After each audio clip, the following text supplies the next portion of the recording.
She penciled in my best friend for Saturday. I penciled in a process server. That was the tone of our 5th anniversary. At La Valuto, Lena Hart stared at her phone while the candles burned low.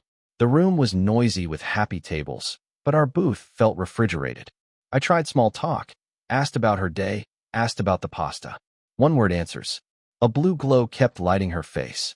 I had a gift box in my pocket and a plan in my head. Neither mattered anymore. Lena lifted her eyes and asked if I was happy in our marriage. I said I was trying. Work had been heavy. She didn't blink. I'm not, she said. No outburst, no drama. Just a line item. I kept it calm. What did not happy mean to her? She said attraction was gone. Not misery, just absence. She cared about me, but the bedroom was closed. She framed it like a status update, not a wound. Then came the solution. Divorce, she said, would wreck us financially.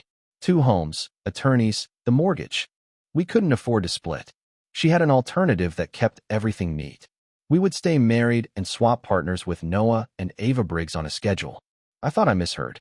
She didn't smile. Twice a month, maybe their place, maybe a hotel. She said they were open, excited even. She and Noah had discussed details over coffee while I was at work. Ava was completely on board. According to Lena, most men would call it a dream deal. I'd get Ava. She'd get Noah. Nobody loses anything. I asked who brought it up first. She said it was mutual. I asked how long this had been in motion. Weeks. She wanted it settled before looping me in. No reason to stress me if it wasn't going to happen, she said. Thoughtful, in her mind. When I questioned the ethics, she shifted to money. My field had stalled. Security mattered. She needed someone with momentum, the kind that impresses sisters and weekend friends. Noah, she said, was making partner. Ambition is attractive, she added, like she was citing a study. Then the threat, wrapped in silk. If I forced a divorce, she'd make it long and expensive. Damon Pike, her sister's ex and a lawyer, had explained the playbook.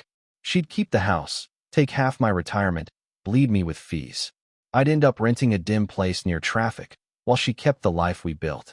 She said it calmly, as if she were reading weather. I looked at the steak I couldn't taste and chose not to explode.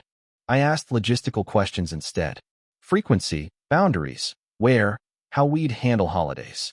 She leaned in, eager, like I'd finally joined the committee. Saturdays were best for Noah. Hotels were cleaner for emotions. We could try a pilot month and adjust. I nodded once and set down my fork. I needed the night to think, I said. She smiled like a manager who just closed a difficult account. Don't take too long, she said. She wanted an answer by week's end. Noah could start next Saturday, if I was a grown-up about it. On the drive home, I kept quiet. She hummed along with the radio. At the house, she went upstairs and closed our door. I sat with the gift box still unopened in my pocket and watched the room steady itself. Lena believed I was stuck and short on money. She believed she held every lever. She didn't know I'd just signed a promotion letter. She didn't know about the bonus structure. And she didn't know that one text to Noah could turn her perfect plan into shrapnel. 7 years earlier, I walked off a dry conference stage after a talk on operational efficiency. 100 eyes had glazed over. One pair did not. A woman in a blue dress stepped into my path, smiled like she knew the punchline already, and asked intelligent questions about bottlenecks. That was Lena Hart. We talked for 20 minutes about systems, then food. She said the hotel buffet tasted like wet cardboard and suggested dinner. She asked for my number, then actually used it. She texted the next morning, then the next, then every day. Within a month, we were a couple without ever having the heavy define this talk. It just clicked. The early years were good in the practical ways that matter. She showed up. When my dad started chemo, she drove with me to every appointment and stocked our fridge with easy meals. When I got passed over for a promotion, she sat on the balcony and let me vent until there was nothing left to say. She fit my circle with no friction, remembered birthdays, asked real questions, and wrote thank you notes. Even my sister, a hard skeptic, said Lena felt like a stable person. We moved in after 14 months, got engaged at 18, married at 24. The first 4.5 years of marriage were steady and boring in the best sense. We built routines that made the week run smooth. The bedroom was fine. We talked about a bigger house, and maybe next year for a trip to Italy. Nothing flashy, just forward motion. Then the floor sagged quietly. 6 months before our 5th anniversary, Lena started turning me down. Headaches. Long days. Not feeling it. I assumed work stress and gave her space. The refusals stacked up like receipts you mean to file. She also began spending more time with her sister, Tara Holt. Girls' nights turned into whole weekends. Tara had a way of measuring people like products on a shelf, but Lena said they were reconnecting after Tara's messy divorce. I didn't argue. Marriages have cold fronts. You ride them out. I poured energy into planning the anniversary. I booked La Valuto, the downtown spot where I had proposed. I ordered a custom necklace from Lucent & Company, a slim chain with a small stone that would catch candlelight. It cost $1,600, which I told myself was love, not math. The bigger surprise sat in my email. A promotion to Operations Program Director, a 48% raise, and a $63,000 bonus. I kept it quiet so I could drop it at dinner. Gift first, news second, trip planning third. Clean sequence. Lena seemed distracted that whole week. More phone time. More late nights out. When I asked if she wanted anything special for the dinner, she said no and changed the subject. I chalked it up to pressure from her vendor accounts. I didn't want to crowd her. I should have noticed the tone shift sooner. The phone face down at breakfast. The quick jab about my field stalling. The way she complimented Noah Briggs's gym work and new job like it was weather. They were tells, and I treated them as random noise. The night came anyway. I pressed my suit, slipped the box in my pocket, and drove to La Valuto with a solid plan. We would toast 5 years, open a small future, and finally breathe again. That isn't what happened. At our table, she didn't kiss me hello. She watched her screen glow. The air felt like a conference room just before a difficult meeting. I tried conversation. It slid off the plate. When she asked if I was happy, I still believed we were negotiating stress. I didn't know she was about to pitch a solution that involved my best friend. I also didn't know she had already drafted a threat, a budget, and a schedule. La Valuto looked like a celebration. Ours didn't. Candles threw warm light on empty space between us. The server set down a perfect steak I couldn't taste and a pasta Lena barely touched. Her phone stayed face up, screen pulsing like a metronome for bad news. I tried gentle questions first. Was she okay? Did work pile up? She answered in single bricks. Then she asked if I was happy. I said I was trying. She said she wasn't, and not in a stormy, tearful way. It sounded like an audit line. Attraction gone. Bedroom closed. Marriage to be managed. She pivoted to numbers. 2 rents. Attorney fees. A mortgage that didn't shrink by wishing. We weren't, in her words, in a position to split. So she had built an alternative that saved our lifestyle and solved her need. We would exchange partners with Noah and Ava Briggs. Twice a month. Rotating locations. Boundaries written like a user guide. I tested the edges. Who raised it first? She called it mutual. How long? Weeks, she said, eyes calm. She had already scouted logistics. Saturdays worked best for Noah. Hotels kept it cleaner. She and Noah met for coffee to map it out while I was at work. Ava, she claimed, was completely into it. Lena spoke like a project manager who loved a timeline. I asked why Noah. She said ambition was attractive. He was about to make partner, and momentum matters. She praised his gym routine, his clothes, his energy. It landed like a performance review I hadn't signed up for. When I pointed at the wreckage this would make of trust, she shifted posture but not tone. She said divorce would wreck me worse. Her sister's ex, Damon Pike, had explained the levers. She would fight hard, take the house, reach for my retirement, drag the case long enough to turn fees into a second job. I would rent a dim apartment near a loud road. She would keep stability. She said all of it as if reading weather, not threats. I kept my hands flat and my face quiet. I asked about boundaries, holidays, phones, messages. She brightened, mistaking questions for consent. She proposed a pilot month with weekly check-ins. Ava would handle communication with me. She and Noah would coordinate on their side. She even said we could build a shared calendar so nobody doubled up. The steak cooled and turned gray at the edges. I put down my fork and said I needed time. She nodded like a closer watching a signature. Don't take too long, she added. She wanted an answer by Friday. Noah, she said, had next Saturday open if I could be an adult about it. I paid. We stood. On the walk to the car, she asked if we could swing by Lucent & Company after everything settles, because she had seen a bracelet online. I kept my mouth shut over the gift box in my pocket and unlocked the car. The drive home was radio and humming.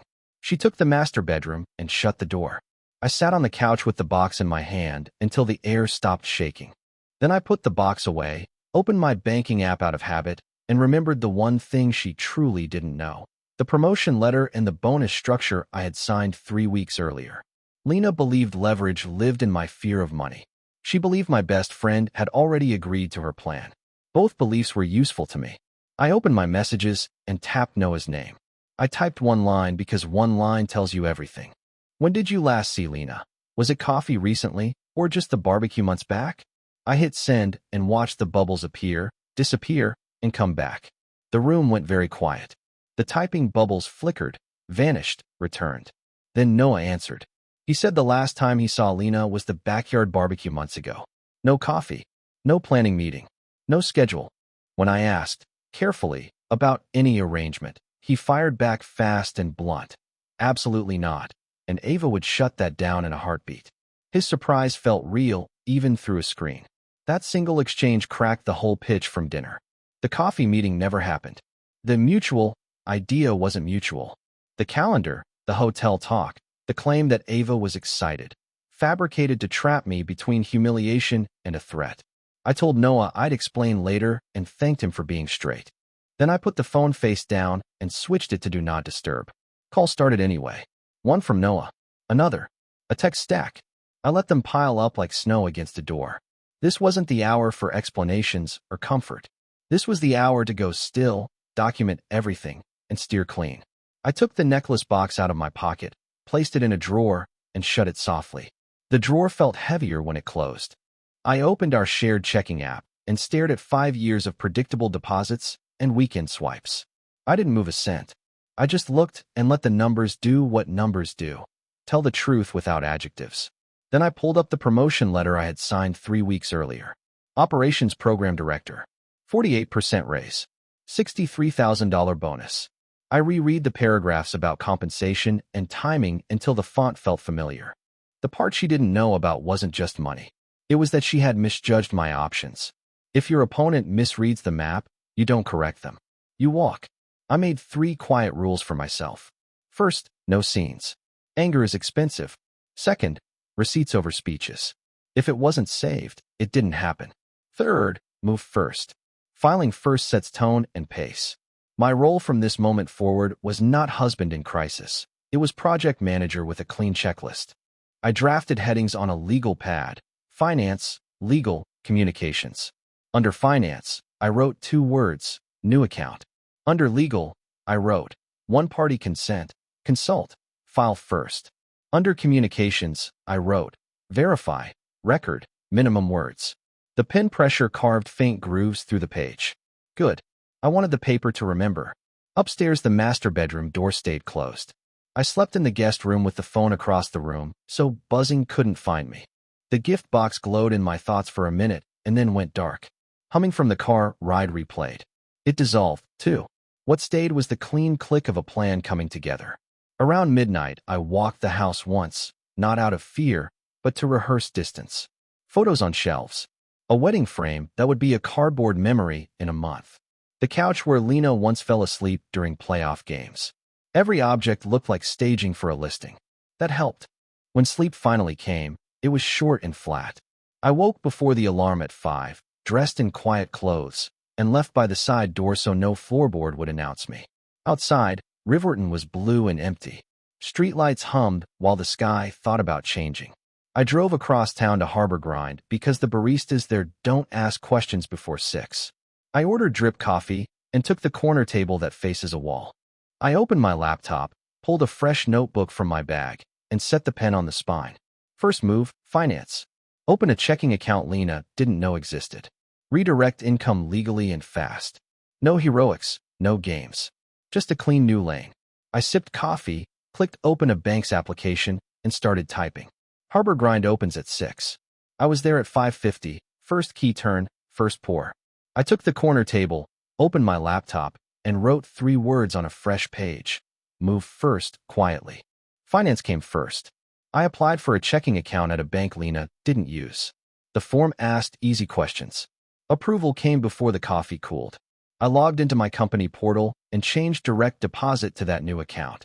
The next paycheck would arrive where only I could see it. No games with joint funds. Just a clean lane for income, fully above board. Receipts beat speeches. I downloaded every statement from 5 years of accounts. Checking, savings, credit cards, brokerage. I sorted them by year, then by month, then by category. The cursor felt like a scalpel. A pattern surfaced fast. Weekly girls' nights, with Tara Holt, ran $800 to $1,200 each. Business lunches coded as spa packages. A charge from 3 months ago to Lucent and Company for $3,600. No new jewelry had appeared at home. Screenshots went into a folder called Evidence/Spending. I pulled our last 3 tax returns from the government site and saved PDFs into Evidence/Taxes. I copied mortgage docs, car titles, and insurance declarations into Evidence/Assets. Then I mirrored the whole structure to 2 cloud drives and an encrypted thumb drive. If a file didn't exist in 3 places, it didn't exist. While the coffee shop filled with laptops and whisper calls, I drafted a simple memo to myself. Timeline, assets, debts, irregular spending, and a neutral summary of last night's dinner. Neutral mattered. Angry notes turned sloppy. Facts stay sharp. At 9 I called HR. Our benefits include access to family law consults. The rep gave me 3 firms and emailed an intake link. I filled it out with short answers, no editorial. A coordinator offered a same-day slot at 3. I took it. The confirmation landed in my inbox like a green light. Back home, I kept the rhythm. I didn't move money out of joint accounts. I didn't poke the bear. I cleaned the guest room, texted a coworker to cover a late meeting, and kept my phone on silent. When Lena came downstairs at 10, she looked rested and casual, the way people look when they think leverage has them wrapped in bubble wrap. She asked if I'd thought about the plan. I said I was reviewing details. Fewer words are harder to fight. I went for a short drive and practiced calm breathing at red lights. The goal wasn't to outtalk her. It was to let paper, audio, and timestamps talk for me. Anger is a billboard for the other side. Quiet is a ledger. Near noon I sat in the car with the windows cracked and wrote out a checklist for the afternoon. Print a 1-page financial snapshot. Bring ID and marriage certificate copy. Draft questions for the attorney. The first 3 were procedural. The last 4 were strategic. Questions for counsel. What to record in a one-party consent state and how to store it. Whether filing first shapes the tempo and narrative. How to handle the house, accounts, and retirement. What traps to expect from the drag-it-out playbook. The day kept its calm shape. At 2:40 I parked outside a low-glass building that smelled like copier toner and lemon cleaner. I held a slim folder, not a binder. Binders look like theater. Folders look like facts. In the lobby I checked the time and the weight in my chest. Both were steady. The receptionist asked my name, poured water, and waved me to a chair. A door opened. A man in his 50s with clear eyes and a gray suit said my name like it was a case, not a person.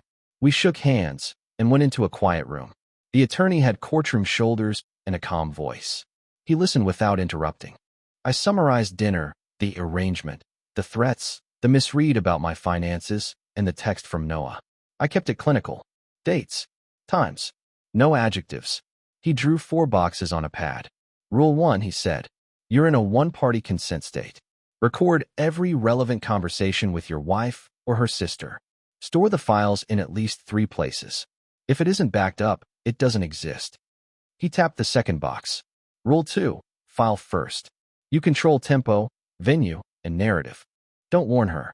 Don't posture. Paper beats theater. Third box. Keep money clean. Redirect only your future income. Do not raid joint accounts. Judges notice discipline. Fourth box. No fights. No long speeches. You'll want to unload. Don't. Let documents and audio do your talking. I asked about timelines. He said a cooperative split could close in 90 days. A contested fight could drag 6 months or more, mostly to burn cash. He had seen my exact movie a dozen times. A spouse misreads leverage, then tries to make it expensive. Take the oxygen out, he said. Serve clean, argue little, present receipts. I asked about the house and retirement. He explained the state's default split and the logic judges use. He underlined the word fair and said fairness isn't feelings, it's math. Threats about taking everything help my case because they show motive. On tape, They help faster. I told him about Damon Pike, the sister's ex who supposedly briefed Lena. He smiled without warmth. Good. If she cites him, that's another name in your affidavit. Don't chase him. Just log the claim and move on. We mapped the next 48 hours. Tonight, capture a clean conversation where Lena states her lack of attraction, her financial reasoning, and her proposed schedule with Noah and Ava. If Tara joins and helps, even better. Tomorrow morning, open a small P.O. box and a cloud folder labeled plainly. Afternoon, sign filing documents and schedule service. Can I serve her at work? I asked. He didn't blink. It's lawful and often clarifies reality. Choose a time that isn't high risk for safety. Your call. He pushed a one-page checklist across the desk. Do exactly this. Nothing more, nothing less. He asked if I had recent bank statements, tax returns, and any unusual spending. I slid the folder across the table. He skimmed and nodded at the SPA codes and Lucent charge. These aren't affairs by themselves, he said, but they frame her priorities. Your discipline will compare well. We rehearsed sentences to keep me from wandering. Phrases like, help me understand why you need this, and what happens if I say no. He told me to hold silence after answers. People fill silence with truth they didn't plan to say. He repeated, short questions. Let her stack her own words. When the meeting ended, he shook my hand once. You're already ahead, he said. Don't get sloppy. File first, then let gravity help. I walked out lighter, not from hope, but from order. Outside, Riverton's afternoon smelled like hot concrete and cut grass. I sat in my car and wrote 3 lines in my notebook. Record tonight. File tomorrow. Serve Monday. Back home, the house looked staged again. I charged my phone, checked storage space, and created a folder called Voice Notes, Lena. I clipped a small mic to my shirt and tested levels with the TV on low. The file name stamped the time and date. Good. At 6, Tara's car pulled up. 2 voices in the kitchen. Glasses, laughter, the rhythm of people pleased with themselves. I took a breath, put the phone in my pocket with the mic visible, and walked toward the sound. I wasn't there to fight. I was there to collect words the judge would understand in 30 seconds. Tara's laugh carried down the hall before I saw them. 2 wine glasses, a cutting board, the comfort of people who believe they're untouchable. I hit record, slid the phone into my shirt pocket, and asked to revisit the plan. I kept my voice even and slow. I asked why the arrangement mattered. Lena answered like a consultant. Attraction had faded. She needed a different energy. Stability counted more than feelings. Security came from ambition, and Noah had that now. She said divorce would burn money we didn't have, so a schedule with Noah and Ava preserved our lifestyle without lawyers.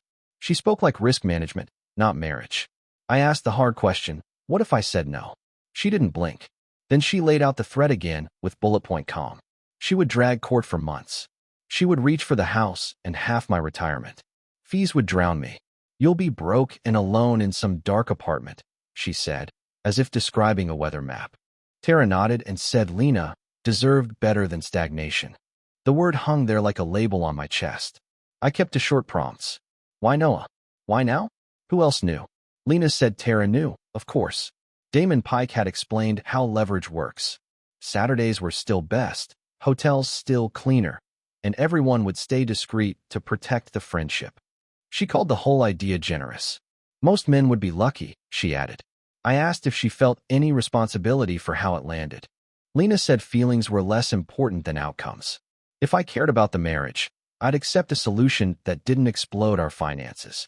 Tara clinked her glass and said, family first, then wondered out loud whether Ava had texted me yet about boundaries. That last part was perfect. It confirmed the fiction and tied Tara to it. I didn't argue. I mirrored. I summarized what I'd heard in clean sentences. No attraction, money anxiety, a recurring schedule with Noah, and a promise to punish me legally if I refused. I asked if that summary was accurate. Both of them agreed at once. That overlapping, yes, landed sharp on the waveform. I let 3 seconds of silence follow so the file would bookmark the moment. We kept talking, but the tape already had what mattered: motive, method, timeline, and threats. 30 minutes was enough to tell a judge in half a minute what kind of marriage we stood in. I excused myself to prep for an early morning, walked to the guest room, and watched the recording meter tick past 30 minutes.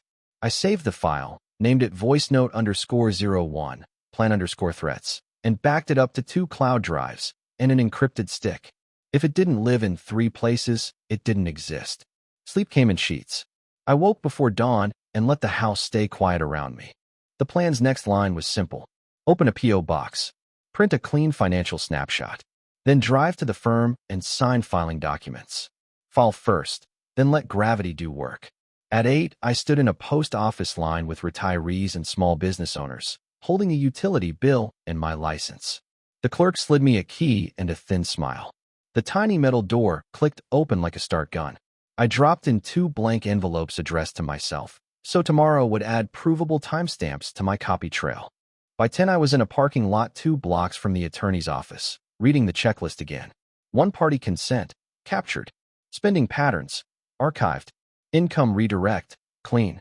Emotional temperature, cold enough. I texted Noah one sentence, can't talk yet. You and Ava did nothing wrong. I'll explain after Monday.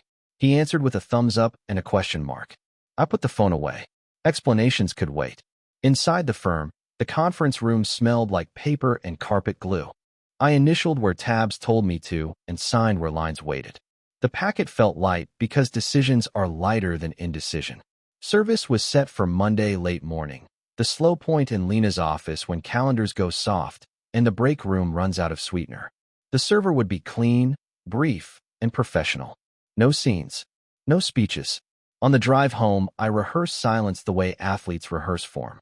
If Lena pushed for an answer before Monday, I'd say I was still considering details. If Tara poked, I'd let the air absorb it.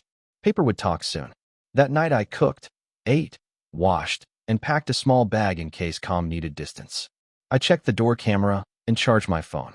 I opened the folder one more time and played the first 12 seconds of voice note_01. The audio was crisp. Her words were crisp. The plan was crisp. Monday was going to be loud. Monday arrived with the steadiness of a clock. At 10:55 a.m., a licensed server in a neat blazer walked into Lena Hart's office suite with a manila envelope and a polite voice. He asked for her by name, confirmed identity, and handed her the papers. "You've been served," he said, like a weather report. The receptionist froze. 2 coworkers looked away and then looked back. The break room went silent in the way offices do when real life walks in. Service took 10 seconds. Fallout began immediately. My phone lit with calls I didn't answer. A text said I was overreacting and embarrassing her at work on purpose. Another said we could still do the adult solution if I'd stop with stunts. I put the phone face down and finished an email about inventory targets. Paper beats theater. So does routine. She came home loud. Heels hit the hardwood like a metronome for panic. The guest room door swung wide, and she waved the packet as if it were burning. She said I couldn't afford this. She said I was bluffing, punishing her for one conversation. I kept my seat and let the room hold its shape. I reminded her I'd filed first and that a judge would read everything without the sound effects. She said she would bury me in fees, take the house, and pull on every lever. I laughed once, not cruel, just surprised she was still using the old map. I said she was threatening to take everything from a man she had assumed was broke 6 days ago. The math doesn't add, I said. She demanded to know where I hid money. I told her I'd redirected only my future income, which is legal and tidy. Joint funds remained untouched. Judges like tidy. The insults tried to escalate. I didn't. I told her I'd already signed my copies, already scheduled discovery, already prepared exhibits. She said I couldn't walk away. I said I already had and asked her to leave the room. When she called me a coward, I let the air accept it. When she promised to contest every inch, I said I welcomed the record.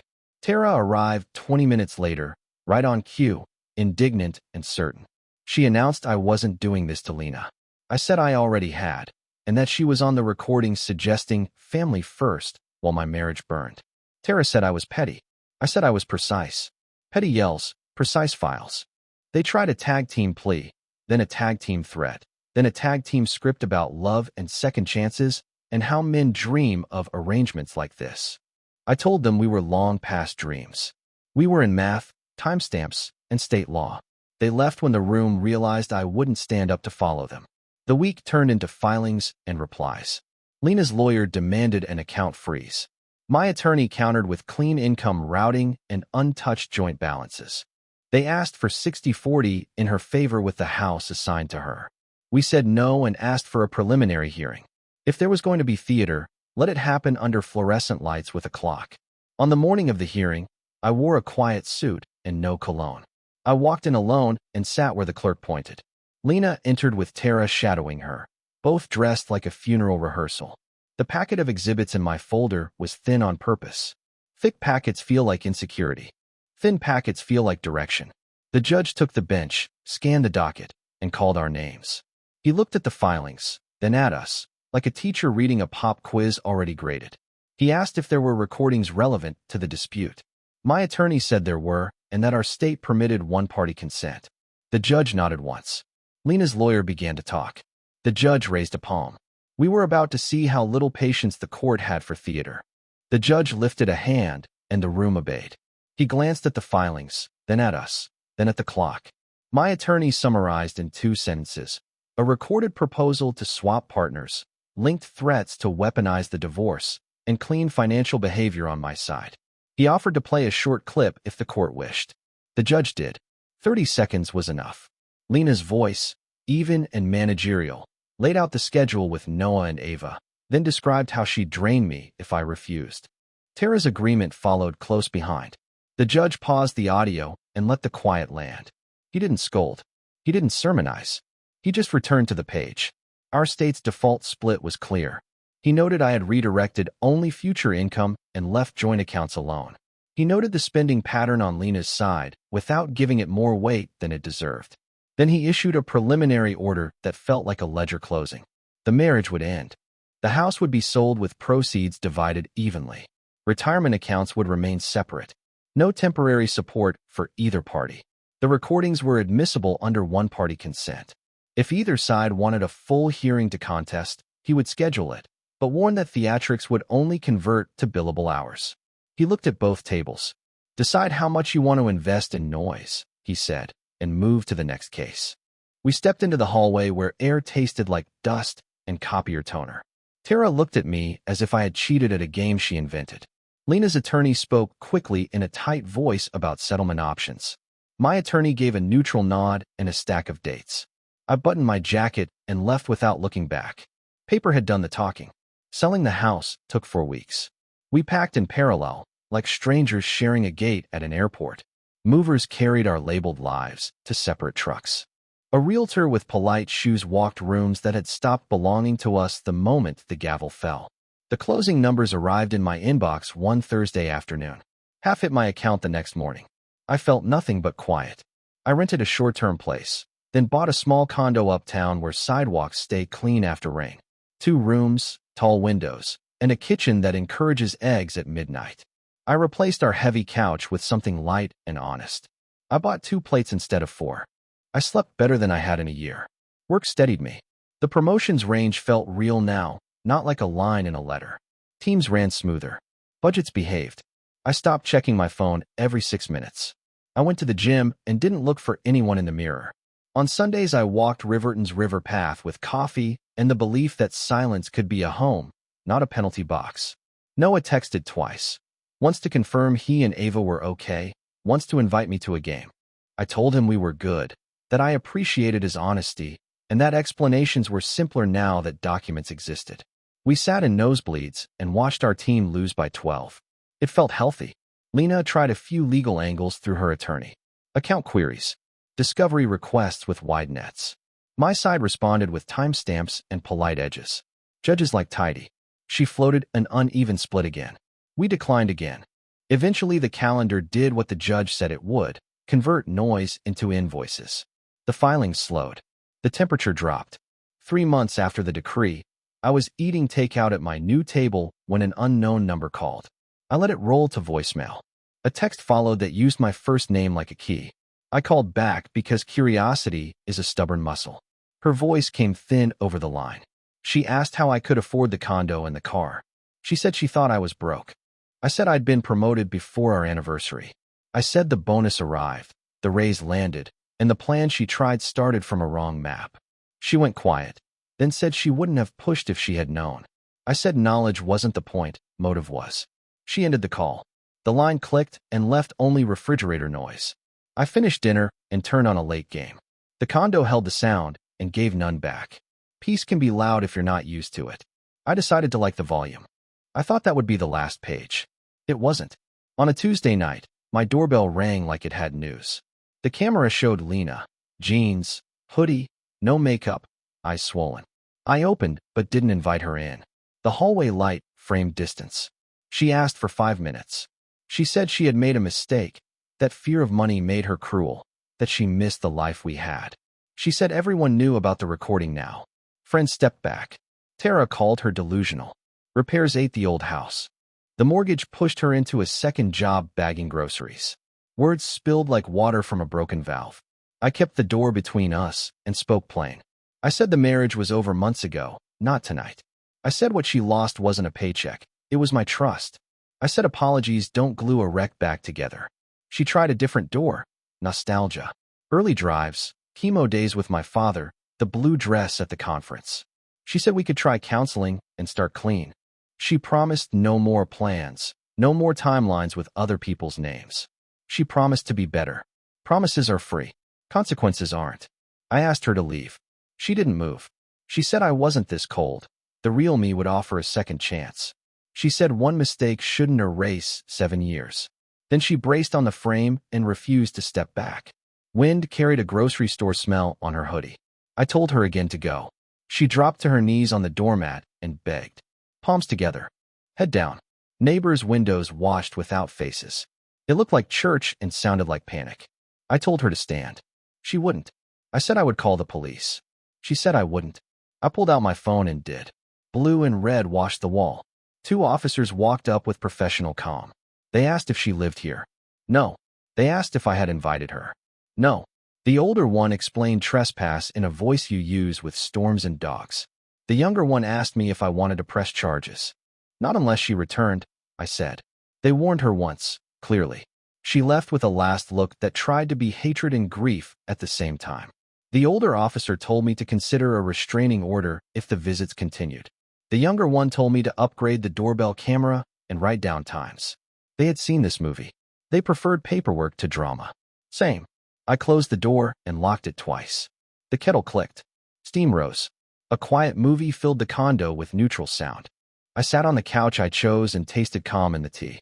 The room had no old frames, no shared blankets, no calendars with other people's plans.